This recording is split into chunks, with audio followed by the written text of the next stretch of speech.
Hi, I'm Doug with Mansfield Plumbing. Today I'm going to talk about the 3-bolt tank installation. After you've installed the bowl to the floor flange, you will install the toilet tank. I'm demonstrating the proper fit for a 3-bolt connection to ensure it is stable and you do not have a water leak between your tank and bowl. This tank-to-bowl kit includes a gasket, rubber-headed SmartFasten bolts, and winged nylon nuts, and a coupling nut for plumbers who work with rigid water supply line.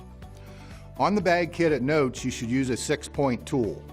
We're going to use a 7/16 socket wrench. It's very important to use a socket wrench and not a nut driver or crescent wrench. You just get better torque control with a socket wrench.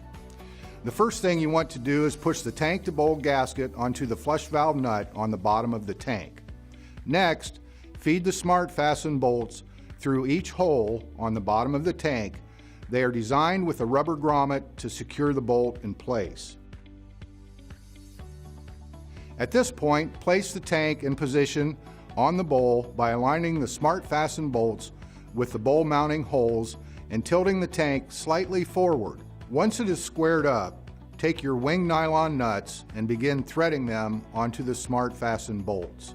You will adjust the rear bolt last to level the tank from front to back. This is what creates a watertight connection. The goal is to get them as finger tight as you can on all 3 bolts. Put a little pressure on the tank to get them a little tighter. Now, using your 7/16 6-point socket, progressively tighten all 3 bolts with the final tightening on the 3rd rear bolt to help bring the tank to a level position. Initial torque being 2 to 3 turns past hand tight. Be careful not to over tighten or you may round off hex on the nut or fracture the toilet. Turn your water on, allow the tank to fill, and check for leaks around each bolt. If there is a leak, simply use your socket wrench to tighten in 1/4 turn increments until the leaking stops.